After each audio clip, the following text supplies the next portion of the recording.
Hello. So the answer of the question I posted in morning is, देखो इसको कैसे करते हैं कि सबसे इंपॉर्टेंट इसमें कॉन्सेप्ट क्या अप्लाई होगा कि if two circles are tangent, अगर दो सर्किल, जैसे एक सर्किल आपका ये है और एक सर्किल आपका ये है, ठीक, अगर ये सर्किल टेंजेंट है यानी कि एक दूसरे को सिर्फ टच कर रहे हैं, तो कहीं ना कहीं इनका कॉमन टेंजेंट ये होगा।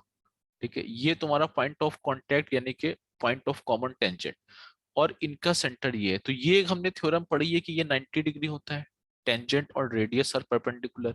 सेम इस सर्किल के लिए भी टेंजेंट और रेडियस आर परपेंडिकुलर।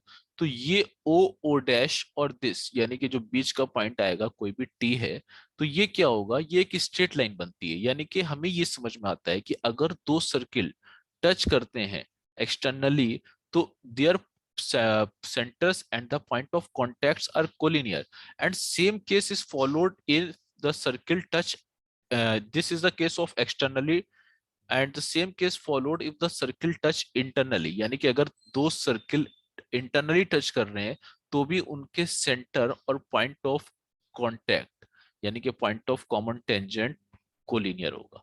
बस इसी थ्योरम को हम इस क्वेश्चन में अप्लाई करेंगे और आंसर निकल आएगा। कैसे निकलेगा, तुम्हारे पास जो इंफॉर्मेशन अभी दे रखी है वो क्या दे रखी है कि तुम्हारे पास एक स्क्वायर है और उसका साइड तुम्हें 1 दे रखा है, बाकी स्क्वायर्स के ऊपर ये सेमी सर्किल दिए गए हैं। यानी कि हमें एक बात समझ में आ रही है कि जो सेमी सर्किल है उसकी रेडियस 0.5 होगी, क्योंकि ये on this side of the square बने हैं, यानी कि इनकी डायमीटर 1 है तो रेडियस 0.5 है। एंड दे फॉर्म द तीनों शेप फॉर्म कर रहे हैं हार्ट का। हमें क्या बताना है, रेडियस ऑफ दिस सर्किल, यानी कि जो बड़ी वाली सर्किल है उसकी हमें रेडियस बतानी है। हमने मान ली उसकी रेडियस आर है, ठीक। चलो अब देखते हैं कि हम प्रोसीड कैसे करें। ये पॉइंट ऑफ कांटेक्ट है, ये पॉइंट ऑफ कांटेक्ट है इसका, ये सेंटर हो गया। और अगर बड़ा वाला जो सर्किल है उसका हमने मान लिया कि सेंटर ये है, तो ये तीनों क्या हो जाएगा, ये तीनों हो जाएगा कोलिनियर। अच्छा, अब ये तीनों कोलिनियर तो हो गए, ये बात तो हो गई, लेकिन हमें एक चीज और पता चल रही है कि इसकी रेडियस 0.5 है, जो इसकी रेडियस है वही इसकी है, ये भी 0.5 होगी, ठीक। तो अगर हम ये डिस्टेंस देखें, ये डिस्टेंस देखें यहां से यहां तक, और हमने जो बड़े वाले सर्किल को आर मान रखा है, तो ये आर माइनस 0.5 मिल जाएगी हमें।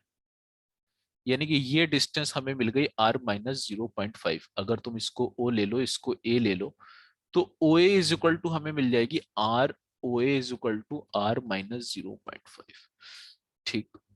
अच्छा, अगर हम ये सर्किल का सेंटर है, तो अगर हम यहां से ये ड्रॉ करें इस तरह से, ठीक, इस तरह से अगर हम ड्रॉ कर दें, यानी कि सेंटर से एक डायमीटर ड्रॉ करेंगे, तो कहीं ना कहीं तुम ये देख रहे हो कि ये जो पूरा स्क्वायर है, स्क्वायर का जो डायगोनल की लेंथ होगी वो तो तुम्हें दिख रही है। स्क्वायर की डायगोनल की लेंथ क्या होती है, √2 इंटू साइड, यानी कि ये पूरी जो डायगोनल ऑफ द स्क्वायर है वो √2 आने वाला है, ठीक। वो √2 आने वाला है, और उसमें से अगर हम देखेंगे कि √2 पूरा है, ठीक, √2 पूरा डायगोनल है, तो ये तुम्हारा ये जो यहां से यहां तक दिख रहा है वो आर दिख रहा है, क्योंकि ये आर ऑफ द, ये मान के चलो अगर ओ बी ले लो, तो ओ बी तुम्हारा radius of the big circle है, तो ओ बी आर दिख रहा है। तो ये जो पोर्शन दिख रहा होगा यानी कि ओ सी, ओ सी की लेंथ क्या हो जाएगी, √2 पूरा है और ये आर है, तो आर माइनस √2। तो हमें दिख गया O C, O C is equal to R minus root, नहीं सॉरी, ये पूरा √2 है तो √2 माइनस आर दिख जाएगा, ठीक है। ये हो जाएगा तुम्हारा √2 माइनस आर, √2 माइनस आर। ओसी की लेंथ जो आ गई वो √2 माइनस आर आ गई। अब ये आ गया और ये आ गया। क्या सी ए हमें पता है, सी ए हमें पता है, बिल्कुल पता है, 0.5। यानी कि ए सी तुम कह सकते हो पता है 0.5 है। तो अब बचा क्या ये एंगल हमें पता है, हाँ बिल्कुल पता है। अगर तुम्हें मालूम है कि स्क्वायर में अगर कोई भी डायगोनल खींचा जाए तो वो बराबर बराबर 90 डिग्री को बाइसेक्ट करेगा, तो ये 45 डिग्री हो जाएगा। तो एंगल ओ सी ए भी तुम्हें पता चल गया, कितना हो गया, 45 डिग्री।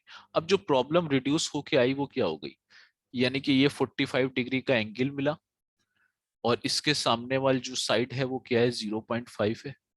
इसके इस तरफ की जो साइड है वो √2 - r है, और इसके इस तरफ की जो साइड है वो 0.5 है। चलो, अब हम याद करते हैं कि कोसाइन लॉ क्या होता है। कोसाइन लॉ से हम सॉल्व करेंगे इसको। तो कोसाइन लॉ कैसे यूज करेंगे, इसमें एक क्विज देख लेते हैं। देखो, कोसाइन लॉ का मतलब क्या है, अगर ये ए है तो ए के सामने ए साइड होता है, बी है तो बी के सामने बी, सी एंगल है तो सी के सामने ए।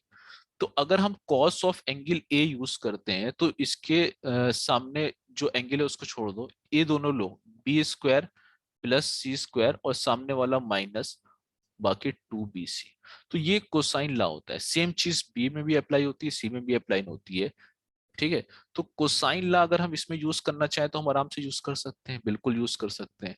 तो हम देखेंगे कि इसमें कोसाइन लॉ कैसे यूज होगा। चलो, कोसाइन लॉ यूज करने के लिए हमारे पास क्या हो गया, कॉस 45। cos 45 इसको हम यूज करते हैं यहाँ पर। cos 45 is equal to B b² यानी कि √2 - r का स्क्वायर प्लस 0.5 का स्क्वायर।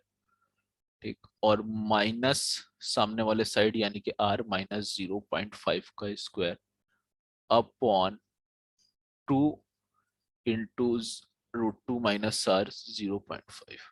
ठीक, चलो थोड़ा सा कैलकुलेशन करेंगे तो इसको रब करते हैं।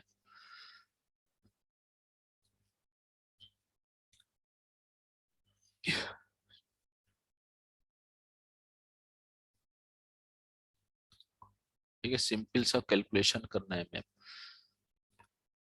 cos 45 की वैल्यू 1/√2 इज इक्वल टू, ये हो गया √2 - r का स्क्वायर प्लस 0.5 का स्क्वायर, और माइनस क्या हो गया, r - 0.5 का स्क्वायर, और ये हो गया तुम्हारा 2 इंटू 0.5 तुम्हारा 1 हो जाएगा, और ये √2 - r इस तरफ ले आते हैं तो ये आ जाएगा √2 - r। चलो कैलकुलेट करते हैं। 1/√2 √2 - r is equal to, square खोलेंगे, a² plus b² minus 2ab plus 0.5 का स्क्वायर 0.25 माइनस r² माइनस 0.25, और माइनस प्लस यानी कि 2 into R, 2 into 0.5 into R यानी कि आर आएगा। तो तुम्हारा कटा क्या, r² कटा, r² कटा, 0.25 कटा, 0.25 कटा, और यहाँ पर तुम्हारा बचा है 1/√2 √2 - r, 1/√2 √2 - r is equal to, इस तरफ बचा तुम्हारे पास 2 - 2√2 r प्लस r। चलो अब हम क्या कर सकते हैं, इस √2 को इधर मल्टीप्लाई कर लेते हैं, √2 - r, √2 - 2 √2 इंटू √2 हो जाएगा तुम्हारा 4r, और प्लस √2 इंटू r। अब सब r वाले को एक तरफ ले लेते हैं, तो r वालों को एक तरफ लेने का मतलब 2√2 माइनस √2, ये एक तरफ आ जाएगा तो √2 बचेगा, और r वाले सब एक तरफ आ जाएंगे तो इधर क्या हो जाएगा, 4 प्लस का आ जाएगा माइनस √2 और -1। तो ये तुम्हारा बच के आएगा r3 minus is equal to √2/3 minus √2। तो 3 प्लस √2 से मल्टीप्लाई, 3 प्लस √2 से डिवाइड, तो 9 - 2 तुम्हारा हो जाएगा 3a² माइनस b²। तो r की वैल्यू आएगी तुम्हारी 3√2 प्लस 2 अपॉन 9 - 2 7। ये तुम्हारा अप्रोक्सीमेटली जो आएगी, ये आएगी वैल्यू 3√2 प्लस 2। तो इसका आंसर अप्रोक्स 0.892 आएगा। ठीक है, तो ये क्वेश्चन था। Okay, thank you.